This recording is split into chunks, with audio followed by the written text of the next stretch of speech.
Welcome friends. तो आज का जो हमारा रैपिड फायर सेशन है वो हिस्ट्री पे रहेगा। टॉप 50 क्वेश्चंस हम लेकर आए हैं हिस्ट्री के, तो बहुत फास्टली हम इनको कवर करने की कोशिश करें। तो आइए स्टार्ट करते हैं। सबसे पहले हम आपको बता दें, यहाँ पर 10 क्वेश्चन जो है सबसे पहले एंशियंट हिस्ट्री से होंगे, और फिर 10 क्वेश्चन हमारे मेडिवल हिस्ट्री से होंगे, और फिर 30 क्वेश्चन जो हैं वो मॉडर्न हिस्ट्री से आपको मिलेंगे यहाँ पर। ठीक है, एंशियंट, मेडिवल और मॉडर्न 10, 10 और 30। आइए स्टार्ट करते हैं। सबसे पहले एंशियंट के 10 questions. Ashoka has been particularly influenced by the Buddhist monk. आपको बता दूं, अशोका जो थे इन्होंने बुद्धिस्ट रिलीजन अटेन कर लिया था अपनी लेटर लास्ट वाली स्टेज में, एज की, लाइफ की।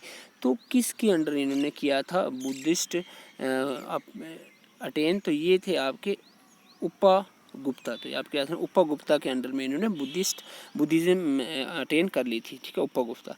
उसके बाद बात करें, Buddhism was divided into Mahayana and Hinayana during the reign of. किसके दौर में बुद्धिज़्म दो पार्ट में डिवाइड हो गई थी, महानिया और हिनाया?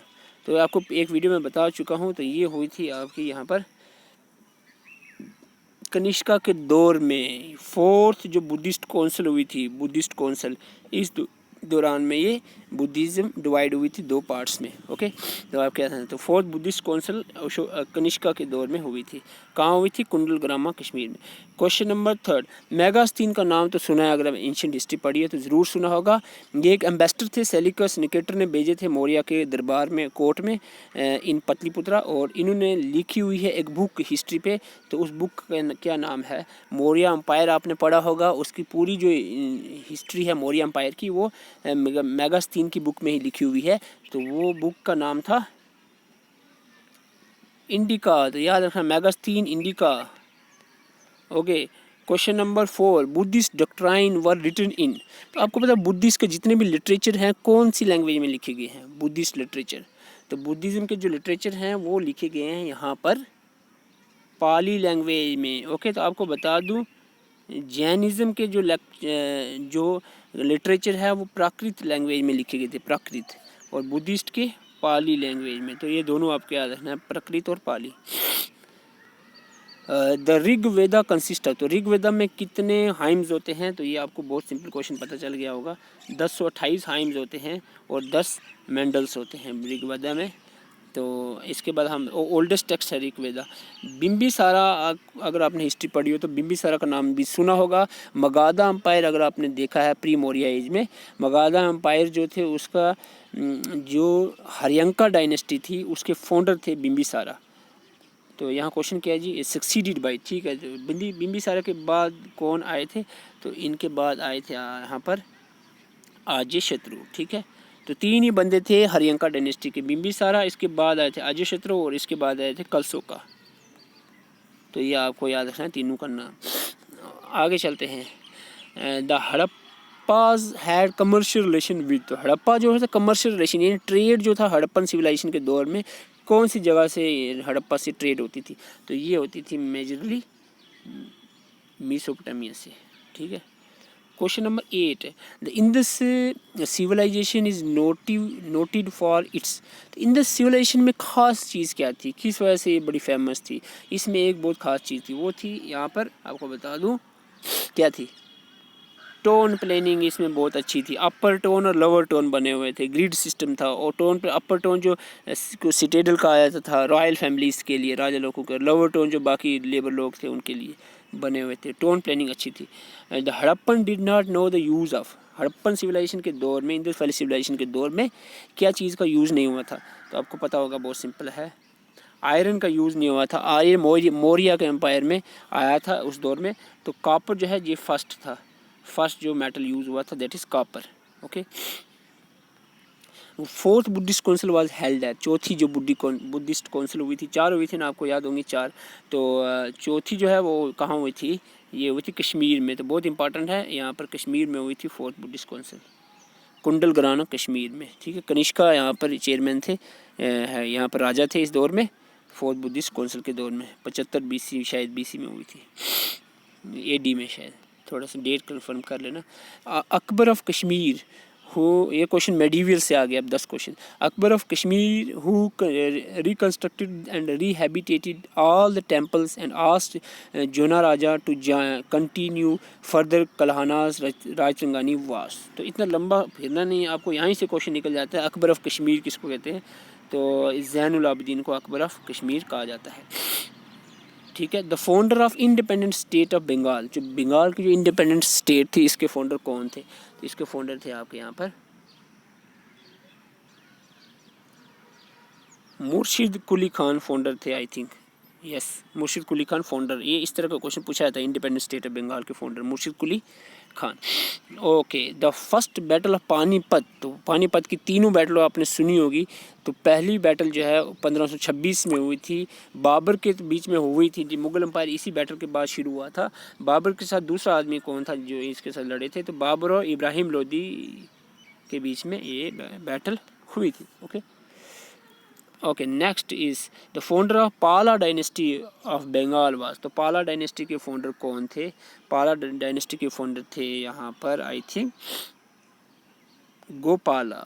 ओके, देख लेते हैं कहीं गलत ना हो जाए। तो गोपाला, यस, पाला डायनेस्टी के फाउंडर गोपाला ही थे। मनसबदार इन मुगल पीरियड वाद, मुगल के दौर में मनसबदार किन्हें कहा जाता था? तो मनसबदार कहा जाता था, किन्हें कहा जाता था?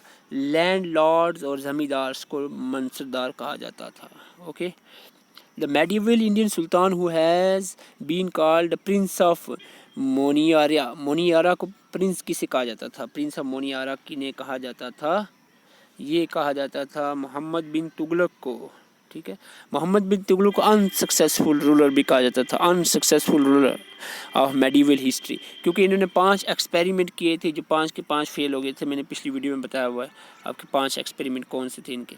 The medieval Indian Muslim poet, medieval Indian के दौर का एक मुस्लिम पोइट था, एक हिस्टोरियन था, पोइट भी था, हिस्टोरियन भी था, म्यूजिशियन भी था हिमसेल्फ, जिसने अपने आप को पैरट कहा था, पैरट का टाइटल दिया हुआ था। तो कौन है जिसको पैरट भी कहा जाता था मेडिवल हिस्ट्री का? तो ये थे आपके यहाँ पर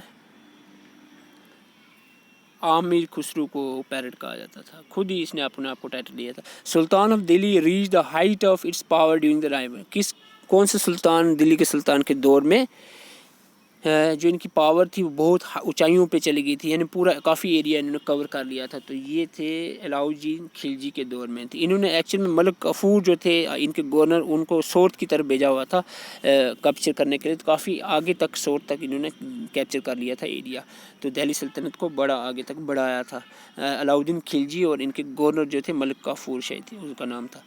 हरिहारा एंड बुक्का आपने सुना होगा, अगर आपने विजयनगर एम्पायर पढ़ा है मेडिवल हिस्ट्री में, तो Harihara and Bukka the founder हैं ये विजयनगर एम्पायर का। अच्छा, क्वेश्चन यही एक्चुअली पूछा जाता है क्वेश्चन कि विजयनगर एम्पायर के फाउंडर कौन है? तो हरिहारा एंड बुक्का। क्वेश्चन यहीं पर ख़त्म हो गया, आगे फालतू से होगा कुछ पूछा होगा। नेम देयर डायनेस्टी, तो क्या पूछा है? Founder of the empire Vijayanagar name their dynasty as, तो ये डायनेस्टी का नाम सलूवा होना चाहिए था।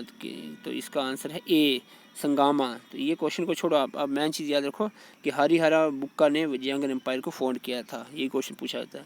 The first capital of Bahmani kingdom भी मेडिवल हिस्ट्री में आपको देखने को मिलेगा।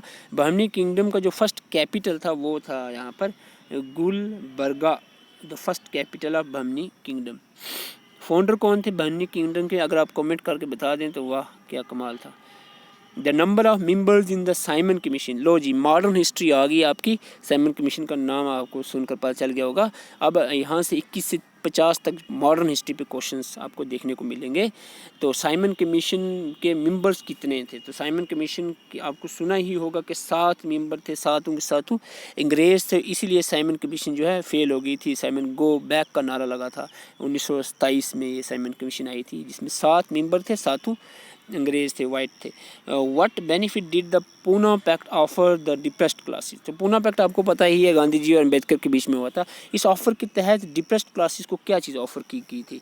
तो ये कर दी गई थी इनको कि भाई 18% सीट आपको सेंट्रल लेजिस्लेटिव मिलेंगे और 148 सीट्स प्रोविजनल लेजिस्लेटिव में आपको मिलेंगी। तो ये इनको बेनिफिट इसके तहत दिया गया था पूना पैक्ट। ये इसकी डेट जो 1900 अगर मैं गलत ना बोलूँ तो 32 शायद में हुआ था Poona pact.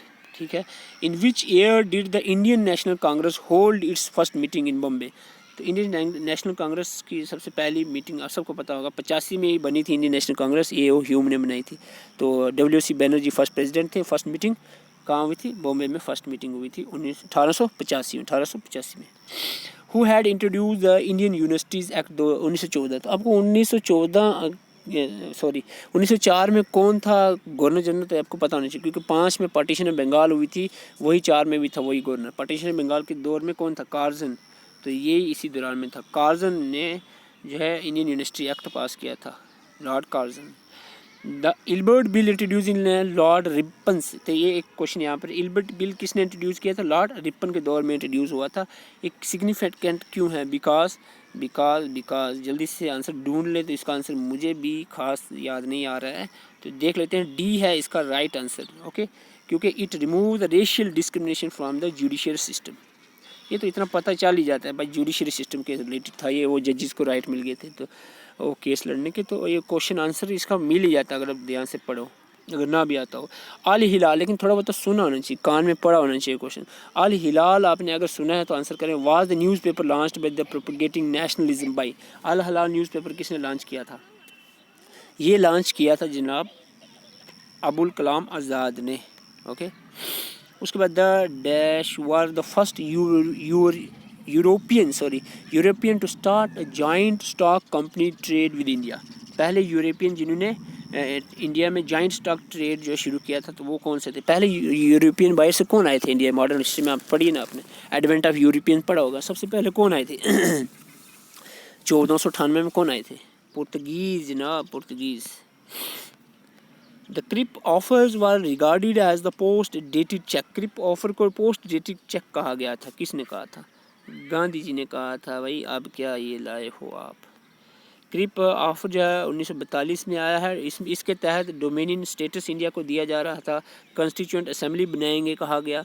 Right to take part in highest councils, highest जो काउंसिल्स हैं उनमें पार्ट लिया जाएगा इंडियन के। लेकिन इंडियन चाहते थे कि भाई अब हमें हमारी जान छोड़ो और भागो यहाँ से, तो वो ऐसा हुआ नहीं था। तो इसीलिए पोस्ट डेटेड चेक किसको कहा गया था। Upon home was the title Punjab Kesari किन्हें कहा जाता है? एक क्वेश्चन गलत हो गया तो फिर छोड़ दो, वीडियो बंद करो, सो जाओ। लाला लाजपत राय को कहा जाता है। Excellent. The first Bengali drama, सबसे पहला बंगाली ड्रामा बना था जो written to highlight the brutality of British indigo planters वास।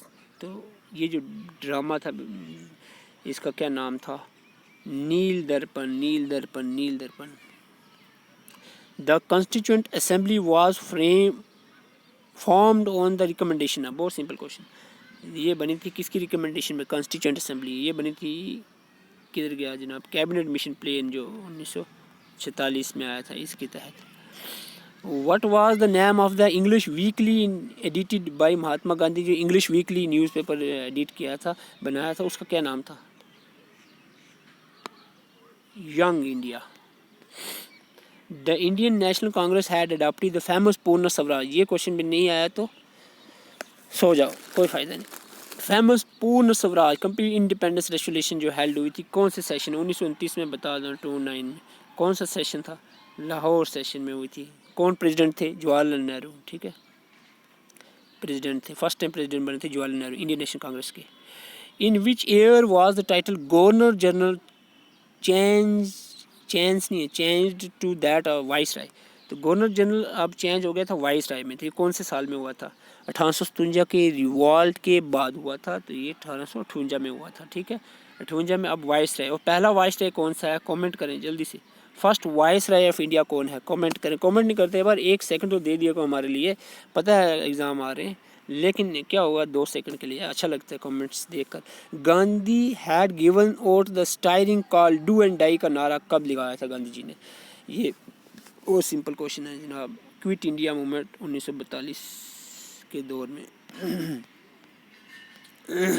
Who among the following had attended all the 3 round table conference? तीनों राउंड टेबल कॉन्फ्रेंस में हिस्सा किसने लिया था? तो ये लिया था इन्होंने, BR अम्बेडकर जी ने। Okay, who was the Congress president at the time of, थोड़ा टाइम लेट हो गया, घर जाना है तो इसीलिए जल्दी जल्दी से बोल रहा हूँ। Who was the Congress president at the time when the India become free? India जब आज़ाद हुआ था तो कांग्रेस प्रेसिडेंट कौन थे कांग्रेस इंडियन नेशनल कांग्रेस के प्रेसिडेंट कौन थे आज़ादी के टाइम 1947 में? तो ये थे आपके जनाब कहाँगे कृपलानी होने चाहिए आंसर इसका। तो देख लेते हैं कृपलानी है, yes. 38 the revolutionary who did of 64 days hunger strike, ओहो हो 66 दिन इन्होंने भूख हड़ताल की है और इनकी शहादत हो गई थी। तो ये कौन थे? ये थे आपके यहाँ पर जतिन दास जी, ठीक है। 64 डेज इन्होंने हंगर स्ट्राइक की थी, फिर ये इनकी डेथ हो गई थी। तो the Budan movement had been started, ये जो बुदन मूवमेंट है ये किसने स्टार्ट की थी? बुदन मूवमेंट की थी स्टार्ट विनोबे भावे ने 40 के बाद की बात है शायद। द लैंडमार्क और डलहौस के जो लैंडमार्क्स हैं, डलहौस के दौर में जो एडमिनिस्ट्रेटिव काम हुए थे उनमें से कौन सा नॉट इंक्लूड कह रहे हैं, इनमें से कौन सा नहीं है जो डलहौस के दौर में हुआ? रेलवेज हुआ आई थिंक। इंग्लिश तो ये तो हुआ था लॉर्ड माउंटबेटन के दौर में हुआ था। तो ये पब्लिक वर्क डिपार्टमेंट, देखो एक आपको आंसर निकल गया ना, नॉट ए आंसर नहीं है तो इसका मतलब यही रॉन्ग है, तो बाकी पढ़ने की जरूरत खास नहीं है। रेलवे आया, टेलीग्राफ आया, तो ये इसका इंग्लिश वाला गलत है। ये माउंटबेटन के दौर में आई थी English as a medium instruction. तो नेक्स्ट हम बात करते हैं 41 ड्यूरिंग द एंग्लो फ्रेंच। आपको पता है एंग्लो फ्रेंच, एंग्लो में अंग्रेज़, फ्रेंच, अंग्रेज़ों और फ्रेंच के बीच में लड़ाई हुई थी वो कौन सी थी? सीधा मैं बोल रहा हूँ शॉर्टकट में, तो ये हुई थी वंडीवाश बैटल, इंग्लैंड और इंग्लिश और फ्रेंच के बीच में हुई थी। इसके बाद फ्रेंच का जो किस्सा था इंडिया से ख़त्म हो गया था वंडीवाश के बाद। The governor general was given power to issue ordinance by the, कौन से एक्ट के बाद गवर्नर जनरल को पावर मिल गई थी ऑर्डिनेंस इशू करने की? तो ये 61 होना चाहिए था राइट आंसर। तो एक बार फिर चेक कर लेते हैं, यस 61 एक्ट के तहत, कौंसिल एक्ट 61 1861। तो bicameral legislation was first provided to India. तो बाई कैमरल लेजिस्लेशन इंडिया में कौन से एक्ट के तहत आया था? बाई कैमरल भी आया था, उसी एक्ट के तहत डायर की भी इंडियन कॉन्स्टिट्यूशन में आई थी। तो ये था आपका government of India act 1919। During the second world war Churchill replaced dash as a prime minister of England. पिछली बार जो सब इंस्पेक्टर पेपर हुआ था पूछा गया था आज़ादी के टाइम इंग्लैंड के प्रेसिडेंट कौन से थे? वो थे इंग्लैंड के प्रेसिडेंट आपके एटली। लेकिन यहाँ पर बात चल रही है सेकंड वर्ल्ड वार की, तो चर्चिल ने रिप्लेस किया था चैम्बरलिन को। तो इस क्वेश्चन का आंसर क्या है? चैम्बरलिन। अगर आपको पूछा जाए आज़ादी के टाइम तो इटली है, याद रखना है चैम्बरलिन। ओके, तो the Indian civil service examination was thrown open to all by the act. Indian civil service की जो एग्जामिनेशन सब के लिए खोल दिए गए थे। पहले सिर्फ अंग्रेज़ ही पार्टिसिपेट कर देते थे, लेकिन एक एक्ट आया उसके बाद ये सब के लिए ओपन हो गए थे। ये एक्ट कब आया था? ये एक्ट आया था 1858 में हुआ होगा आई थिंक, चेक कर लेते हैं। यस 1858 के एक्ट में बगावत हुई थी ना 1857 का रिवाल्ट, उसके बाद ही ये कुछ चेंजेस आई थी। तो आप कमेंट करके अगर ये बता देते तो वाह आपका कमाल था कि पहले इंडियन कौन से थे जिन्होंने क्वालिफाई किया था जो इंडियन सिविल सर्विस का एग्ज़ाम। तो पहले इंडियन कौन थे? जल्दी से बताएं। Okay, as per the August offer the British objective for India was. तो अगस्त ऑफर्स के तहत ब्रिटिश का क्या ऑब्जेक्टिव था इंडियन के लिए कि डोमेन स्टेटस देंगे इनको, पूर्ण स्वराज हम चाहते थे, कंप्लीट इंडिपेंडेंस, लेकिन हमें डोमिनेंट स्टेटस देने का यहाँ पर वादा किया गया था जिसको हमने नहीं माना था। The Shimla conference which was convened as per the Wavell's plan ended in failure because of the stiff oppositions. तो शिमला जो कॉन्फ्रेंस है convened the Wavell plan ended in the failure because stiff opposition. तो किसकी ओपोजिशन की वजह से जो Shimla conference है ये वेवर एंड हो गई थी, वेवर प्लेन। तो ये आपको बता दूँ ये थी जिन्ना की वजह से। तो सी इसका आंसर है। The Indian National Congress had formed with the knowledge and approval of Lord. तो बहुत सिंपल क्वेश्चन है, INC इंडियन नेशनल कांग्रेस किसके दौर में आई थी? तो ये आई थी लॉर्ड डफरिन के दौर में 1885 में। Who had founded the Indian home rule society. ये होम रूल सोसाइटी है जनाब, इसको होम रूल लीग नहीं समझना। Home rule league any Besant start की थी 1916 में आई थिंक, 14 या 16 में, 14 में या 16 में, सॉरी 1916 में। लेकिन ये होम रूल सोसाइटी ये अलग है जनाब, ये की थी स्टार्ट अपने किसने की थी बताओ? ये थी SK वर्मा ने स्टार्ट की थी। क्या होम रूल सोसाइटी? ये 1905 से पहले 1904 की बात है, ठीक है। ये आपको याद रखना है। Which great war was fought between year 1914 और 18, 14 और 18 के बीच में, 1914-18 के बीच में सबको पता है ग्रेट वर्ल्ड वार हुई थी, कौन सी?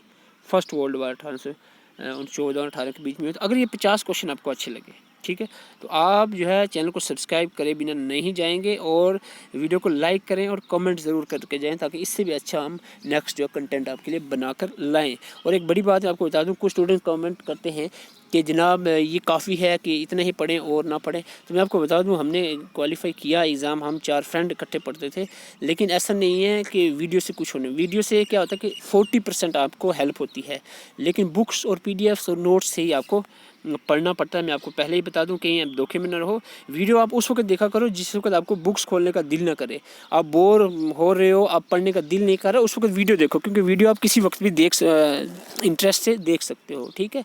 जब आपका दिमाग काम नहीं कर रहा है, बुक्स PDF वगैरह नोट्स आप नहीं पढ़ पा रहे हो, तो तब वीडियो देखो। वीडियो से 40% आपको हेल्प होगी, 60% आपको बुक्स और PDF से ही आपको एग्ज़ाम आएगा। तो मैं आपको बता दूं, ठीक है। वीडियो हमने जब पूरे, आप जम्मू कश्मीर की वीडियोस देखते हैं, हमने पूरे इंडिया के जितने भी चैनल हैं, हर एक सब्जेक्ट की हर एक वीडियो करके देखी थी। 50,000 वीडियो लगभग, हम ज़्यादा ना अगर मैं कहूँ तो 50 से ज़्यादा हो गया, थोड़ा लंबा कहेंगे हमें, 2000 से ज़्यादा वीडियो लगभग देखी होंगी हम सब ने मिलकर। तो वीडियो देखना है, इससे क्या होता है, आपका वो जो नॉलेज बढ़ती है और एक्सपीरियंस बढ़ता है वीडियो से, आपका दिमाग खुलता है, फिर जल्दी चीज़ें कैप्चर होती हैं, अच्छी बात है। लेकिन टोटली डिपेंड वीडियो पे नहीं रहना चाहिए। Thank you for watching.